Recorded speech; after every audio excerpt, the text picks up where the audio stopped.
akan menjelaskan mengenai WTO. Pertama saya akan membahas tentang latar belakangnya. Sengketa antara Indonesia dan Uni Eropa mengenai produk biofuel berbahan baku kelapa sawit berawal dari kebijakan Uni Eropa yang dinilai memberikan perlakuan tidak setara terhadap berbagai jenis bahan baku biofuel. Dalam beberapa tahun terakhir, UE menerapkan serangkaian regulasi energi terbarukan yang pada praktiknya menempatkan biofuel berbasis kelapa sawit yang sebagian besar berasal dari Indonesia dan Malaysia pada posisi yang jauh lebih tidak menguntungkan dibandingkan bahan baku lain seperti rapeseed, bunga matahari maupun kedelai. Kebijakan tersebut memicu utama munculnya konflik dagang karena dianggap menghambat akses pasar bagi salah satu komoditas ekspor strategis Indonesia. Salah satu kebijakan UE atau Uni Eropa yang dipersoalkan Indonesia adalah penetapan klasifikasi terhadap kelapa sawit sebagai bahan baku biofuel berisiko tinggi menyebabkan deforestasi atau dalam kurung high indirect land use change atau high usage rates dalam kurung. Klasifikasi ini kemudian diikuti dengan perbatasan dan rencana penghapusan bertahap atau disebut dengan phase out penggunaan biofuel dari kelapa sawit dalam bauran energi terbarukan UE. Pada saat yang sama, produk sejenis yang menggunakan bahan baku lokal UE seperti rapeseed atau bunga matahari yang tidak dikenai penilaian dan pembatasan yang sama, bahkan tetap mendapatkan posisi yang relatif menguntungkan dalam pasar UE atau Uni Eropa. Selain itu, bahan baku negara seperti kedelai yang diimpor dari negara lain juga tidak dikenakan pembatasan seketat kelapa sawit sehingga memperkuat dugaan adanya diskriminasi dalam kebijakan tersebut. Kondisi ini mendorong Indonesia untuk membawa persoalan tersebut ke World Trade Organization atau disebut dengan WTO. Indonesia menilai bahwa kebijakan Uni Eropa tidak hanya berdampak langsung pada kepentingan perdagangan nasional tetapi juga melanggar prinsip dasar non-diskriminasi dalam WTO, khususnya ketentuan yang mewajibkan negara anggota yang memberikan perlakuan yang sama untuk produk sejenis dari berbagai negara maupun antara produk impor dan produk domestik. Karena konsultasi bilateral yang dilakukan tidak menghasilkan penyelesaian, Indonesia kemudian mengajukan permohonan penyelesaian sengketa melalui mekanisme WTO untuk memastikan bahwa aturan perdagangan internasional ditegakkan secara konsisten dan adil. Inti dari tuduhan Indonesia adalah bahwa Uni Eropa melakukan diskriminasi terhadap biofuel berbahan baku kelapa sawit. Diskriminasi tersebut terlihat jelas dari perbedaan perlakuan antara sawit dan bahan baku biofuel lain yang diproduksi di wilayah Uni Eropa maupun yang diimpor dari negara lain. Panel WTO yang memeriksa perkara ini kemudian menyimpulkan bahwa terdapat bukti kuat Uni Eropa memberikan perlakuan kurang menguntungkan bagi biofuel sawit Indonesia dibanding produk sejenis dari Uni Eropa dan dari negara tereksportir lain. Temuan ini menjadi dasar penting dalam menyatakan bahwa Uni Eropa telah bertindak tidak konsisten dengan kewajibannya sebagai anggota WTO sehingga memberikan kewenangan bagi Indonesia. Selanjutnya akan dibahas oleh rekan saya. Selanjutnya saya akan menjelaskan tentang identifikasi pelanggaran WTO. Dalam sengketa antara Indonesia dan Uni Eropa mengenai biofuel berbahan baku kelapa sawit, identifikasi pelanggaran terhadap ketentuan WTO menjadi tahap penting untuk menentukan apakah kebijakan Uni Eropa telah menyimpang dari prinsip dasar perdagangan internasional. Indonesia menilai bahwa kebijakan Uni Eropa telah melanggar dua prinsip utama dalam WTO, yaitu asas most favored nation atau MFN dan asas national treatment. Kedua prinsip ini mengharuskan setiap negara anggota WTO untuk memberikan perlakuan yang tidak diskriminatif kepada produk yang dianggap sejenis tanpa memandang asal negara atau status domestiknya.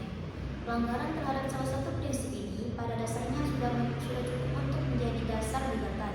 Namun dalam kasus ini Indonesia menunjukkan bahwa kebijakan Uni Eropa melanggar keduanya sekaligus. Prinsip most favored nation mewajibkan negara anggota untuk tidak memberikan perlakuan lebih menguntungkan kepada produk dari satu negara tertentu jika perlakuan tersebut tidak diberikan kepada semua negara anggota lainnya. Dalam konteks ini, Uni Eropa terbukti memberikan perlakuan lebih baik terhadap biofuel berbahan baku kedelai yang diimpor dari negara lain dibandingkan biofuel berbahan kelapa sawit dari Indonesia.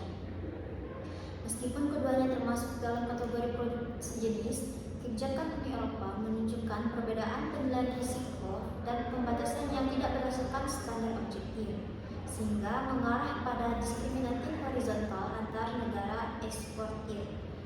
Di sisi lain, prinsip national treatment mengatur bahwa produk impor harus diberi perlakuan yang tidak kurang menguntungkan dibandingkan produk sejenis yang dihasilkan di dalam negeri. Namun, Uni Eropa justru memberikan posisi lebih unggul pada bahan baku biofuel domestiknya, seperti rapeseed dan bunga matahari yang tidak diberi risiko tinggi seperti kelapa sawit.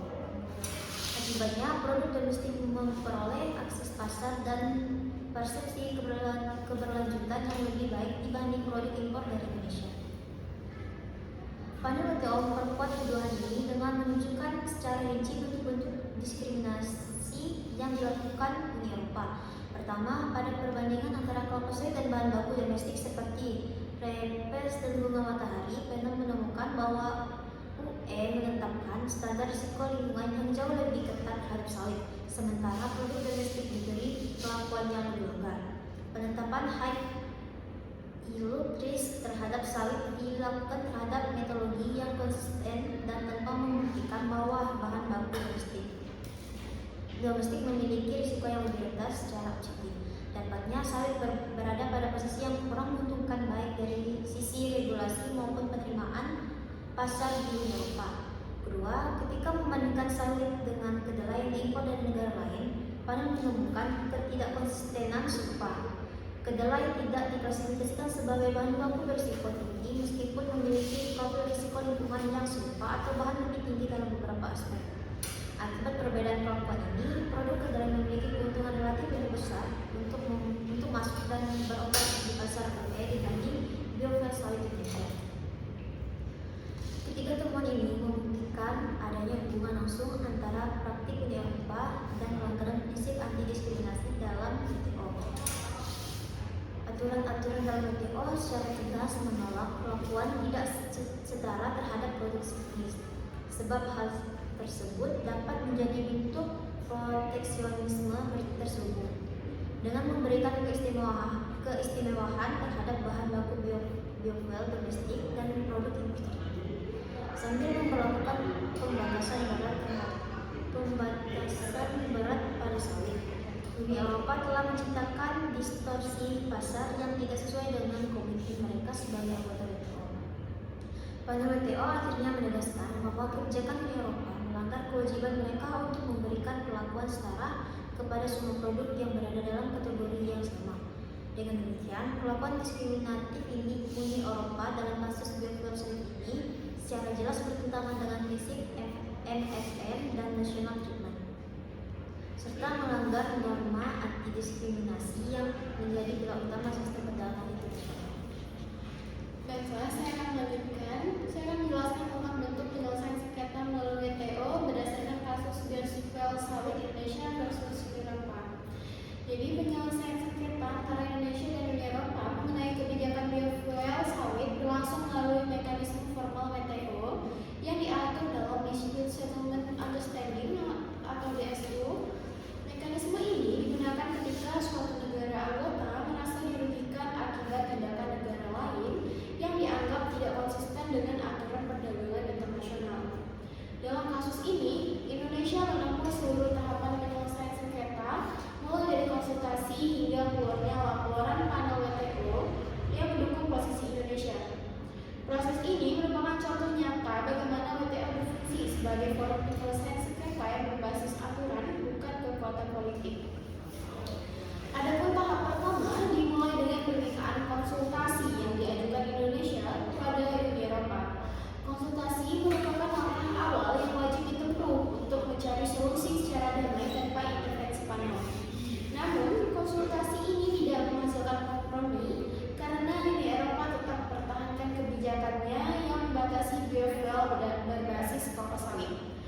Ketidaksepakatan ini membuka jalan bagi Indonesia untuk melangkah ke tahap berikutnya, yaitu permohonan pembentukan panel oleh Dispute Settlement Body. Setelah panel dibentuk, proses selanjutnya adalah pemeriksaan substantif terhadap argumen dan bukti yang diajukan kedua pihak. Pada tahap ini, panel bertugas menguji apakah kebijakan Uni Eropa sesuai dengan ketentuan WTO, terutama terkait prinsip-prinsip non-diskriminasi yang menjadi dasar gugatan Indonesia. Nah, kemudian panel mengidentifikasi bahwa Uni Eropa memperlakukan biofuel sawit secara tidak adil dibandingkan produk sejenis yang berasal dari dalam negeri, maupun produk sejenis yang diimpor dari negara lain. Nah, kemudian penilaian risiko input land use change yang dijadikan dasar pembatasan dipandang tidak konsisten, tidak proporsional, dan tidak ditetapkan secara setara terhadap semua bahan baku biofuel. Temuan ini menunjukkan adanya diskriminasi nyata yang bertentangan dengan prinsip NFN dan national treatment dalam WTO. Hasil dari proses pemeriksaan tersebut dituangkan dalam laporan panel yang kemudian disahkan oleh DSP. Panel menyatakan bahwa Uni Eropa telah melanggar kewajiban internasionalnya karena memberikan perlakuan yang kurang menguntungkan kepada produk sawit Indonesia. Putusan panel menegaskan bahwa Uni Eropa harus perbaiki atau menyesuaikan kebijakannya agar selaras dengan ketentuan WTO. Dengan kata lain, panel memerintahkan Uni Eropa untuk menghapus unsur-unsur diskriminatif yang memastikan bahwa biofuel sawit diberikan perlakuan setara dengan bahan baku lain yang berada dalam kategori yang sama. Putusan ini pada akhirnya menjadi dasar resmi bahwa Indonesia memenangkan sengketa tersebut. Tahap lanjutan dari putusan panel adalah implementasi, yaitu periode di mana Uni Eropa diberi waktu untuk menyesuaikan kebijakannya. Jika Uni Eropa tidak melaksanakan keputusan tersebut, maka Indonesia memiliki hak untuk meminta kompensasi atau bahkan mengambil tindakan retaliasi yang proporsional, meskipun opsi ini biasanya menjadi jalan terakhir. Dalam kasus ini, kemenangan Indonesia di panel menjadi momentum penting dalam mendorong Uni Eropa meninjau kembali regulasi energinya agar tidak melanggar aturan perdagangan Indonesia internasional. Secara keseluruhan, penyelesaian sengketa ini menunjukkan bagaimana WTO berperan dalam memastikan bahwa tindakan negara anggota tidak menciptakan diskriminasi atau hambatan tidak adil dalam perdagangan global. Mekanisme ini memberikan ruang bagi negara seperti Indonesia untuk menegakkan haknya melalui prosedur hukum yang objektif dan terukur, sekaligus memberikan presiden penting bagi perlindungan komoditas negara berkembang dalam sistem perdagangan internasional. Selanjutnya akan dilanjutkan oleh teman saya. Selanjutnya di sini saya akan menjelaskan tentang analisis mekanisme penyelesaian melalui WTO.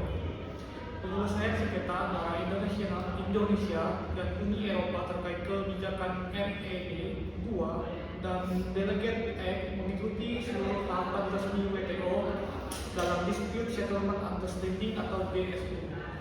Mulai dari konsultasi hingga potensi banding, proses ini sekaligus menunjukkan bagaimana sistem penyelesaian sengketa WTO bekerja untuk memastikan bahwa negara-negara anggota mematuhi prinsip non-diskriminasi dalam perdagangan internasional. Untuk cara yang pertama itu bisa melalui tahap konsultasi yang diatur dalam pasal 4 DSU. Indonesia terlebih dahulu mengajukan permintaan konsultasi kepada Uni Eropa, menuduh bahwa kebijakan UE mendiskriminasi biofuel berbasis sawit. Tujuannya adalah untuk mencari solusi secara damai. Namun dalam tahap ini gagal mencapai kesepakatan karena masing-masing pihak mempertahankan kerangka analisis yang berbeda. UE menekankan aspek lingkungan, sedangkan Indonesia menyoroti perlakuan diskriminatif terhadap produk sawit. Untuk cara yang kedua adalah pembentukan panel yang diatur dalam pasal 6 DSU. Karena konsultasi tidak membuahkan hasil, Indonesia meminta pembentukan panel. DSP akhirnya menyetujui pembentukan panel yang bertugas menilai apakah kebijakan UE melanggar WTO. Pada tahap ini, keberatan Indonesia mendapatkan ruang objektif. Panel memeriksa apakah pembatasan UE bersifat arbitrary dan unjustifiable serta apakah dampaknya tidak seimbang terhadap Indonesia dibandingkan produk supa lain seperti rapeseed, sunflower, atau soybean. Yang ketiga, ada proses panel dan penilaian fakta hukum. Panel menganalisis bukti dari kedua belah pihak, memeriksa metode perhitungan indirect land use change atau ILUC, serta dampak pembatasan UE pada pasar global biofuel. Hasilnya, panel menemukan adanya elemen diskriminasi, terutama karena UE memperlakukan sawit secara lebih ketat dibandingkan biofuel domestik. Namun, panel juga mengakui bahwa UE mengklaim kebijakan itu untuk kepentingan lingkungan, meski justifikasi ini tidak sepenuhnya konsisten. Temuan panel memperlihatkan ketegangan klasik dalam hukum perdagangan internasional. Environmental protection versus trade fairness. Panel cenderung menilai apakah kebijakan lingkungan memiliki dasar ilmiah yang proporsional dan tidak menjadi bentuk proteksionisme terselubung. Yang keempat adalah adopsi laporan panel yang diatur dalam pasal 16 BSU. Dalam sistem WTO, laporan panel diadopsi secara otomatis kecuali seluruh anggota menolak atau konsensus negatif. Ini penting untuk menjaga efektivitas sengketa WTO dan juga mencegah negara kuat menghalangi hasil yang tidak menguntungkan bagi mereka. Yang kelima, ada potensi banding atau yang diatur dalam pasal 17 DSU. UE mengajukan banding dan memang dalam praktik banyak kasus seperti ini diajukan appellate body. Namun karena appellate body sekarang belum berfungsi, banding bisa membuat hasil pagar tertahan. Situasi ini sering disebut appeal into the void, membuat implementasi keputusan menjadi tertunda. Secara politik, ini menguntungkan UK, tetapi merugikan Indonesia karena memperpanjang ketidakpastian akses pasar. Dan yang terakhir, yang keenam, ada implementasi dan monitoring. Jika laporan panel tidak berlaku, misal banding tidak diproses, UE diwajibkan menyesuaikan kebijakan agar tidak diskriminatif. Hal itu karena Indonesia menginginkan penyesuaian terhadap metodologi ILO dan penghapusan larangan bertahap terhadap sawit. Implementasi ini yang paling sulit karena menyangkut kebijakan energi jangka panjang UE. Selanjutnya akan dijelaskan oleh teman saya Farhan. Baiklah, saya akan melanjutkan materinya. Sengketa Indonesia Uni Eropa terkait kebijakan RED 2 dan Delegate Act pada akhirnya menunjukkan bagaimana perbedaan kepentingan lingkungan, ekonomi, dan perdagangan dapat bertabrakan di forum WTO. Dari hasil pemeriksaan, panel WTO memang tidak mengabulkan seluruh klaim Indonesia. Namun, temuan mereka menegaskan bahwa beberapa aspek kebijakan Uni Eropa berpotensi menciptakan perlakuan yang tidak seimbang antara biofuel berbasis kelapa sawit dan komoditas sejenis, baik yang diproduksi di dalam negeri Uni Eropa maupun yang diimpor dari negara lain. Meskipun tidak semua bagian kebijakan dinyatakan melanggar, sengketa ini menggarisbawahi bahwa isu lingkungan tidak dapat digunakan sebagai pembenaran otomatis untuk praktik diskriminatif yang tidak proporsional. Secara analitis, sengketa ini memberikan pelajaran penting bahwa negara-negara ketika mengatur kebijakan lingkungan harus memastikan bahwa instrumen yang mereka gunakan tetap konsisten dengan prinsip-prinsip WTO seperti Most Favored Nation dan National Treatment. Selain itu, proses penyelesaian sengketa WTO terbukti tak menjadi mekanisme yang objektif dan transparan untuk menguji apakah sebuah kebijakan perdagangan benar-benar diperlukan, proporsional, dan non-diskriminatif. Bagi Indonesia, gugatan ini tidak hanya soal mempertahankan pasar ekspor sawit, tetapi juga soal memastikan bahwa standar keberlanjutan global tidak dikendalikan sepihak oleh negara maju tanpa memberikan ruang penilaian berbasis sains dan data yang adil. Ke depan, penyelesaian sengketa ini membuka dua peluang. Peluang pertama, Indonesia dapat memperkuat diplomasi perdagangan dan memperbaiki tata kelola industri sawit agar lebih kompatibel dengan standar keberlanjutan internasional. Peluang kedua, Uni Eropa didorong untuk merancang kebijakan lingkungan yang tetap ambisius namun tidak menimbulkan hambatan perdagangan yang tidak perlu. Dengan demikian, sengketa ini tidak hanya berhenti pada siapa yang benar atau salah, tetapi menjadi momentum perbaikan tata kelola lingkungan dan perdagangan global yang lebih seimbang bagi semua pihak. Demikian. Baiklah, di sini saya akan sedikit menambahkan secara analitis. Sengketa ini memberikan pelajaran penting bahwa negara-negara anggota WTO ketika mengatur kebijakan lingkungan harus senantiasa memastikan bahwa instrumen kebijakan yang mereka gunakan tetap konsisten dengan prinsip-prinsip fundamental WTO seperti MFN dan National Treatment. Kedua prinsip tersebut merupakan pijakan utama dalam mencegah diskriminasi baik terhadap sesama negara anggota maupun antara produk domestik dan impor.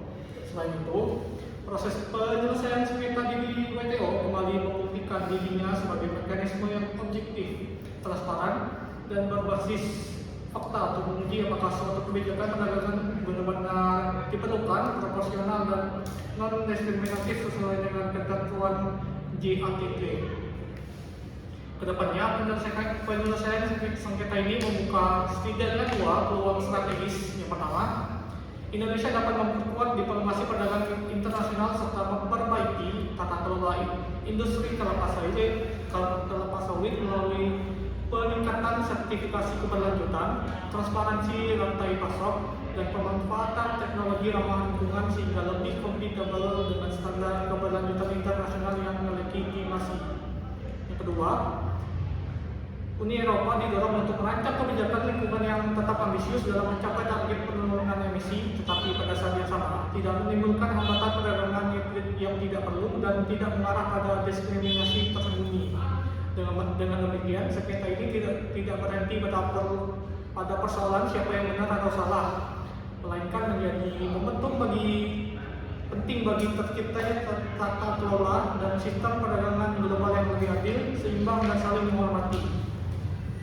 Baiklah, sekian dari kelompok kami. Apabila kalian